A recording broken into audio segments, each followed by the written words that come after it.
Lawyers కూడా లోపలికి అనుమతించకపోవడం ఎలా? We're not exposed to all these things. ఏదైనా ఆయనే చూసుకునేవాళ్ళు. So this is the first time మేము బయటికి రావడం కూడా. అనుమతిస్తే బాగుంటుంది, మాకు కొంచెం కంఫర్టబుల్ గా ఉంటుంది. పొద్దున ఆయన అరెస్ట్ చేశారు ఇంటి దగ్గర.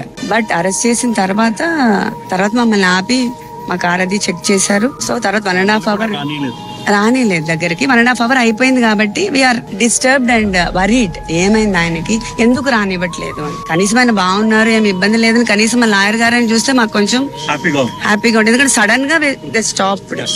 సో మనకి కొంచెం వరీడ్ గా ఉంది, ఎలా ఉన్నారు ఏంటి అని. మనకి at this point of time ఏమవుతుంది అనేది కొంచెం స్ట్రెస్ఫుల్ గా ఉంటుంది. Everybody can understand this my situation. Natural justice అనేది కూడా ఉంటుంది.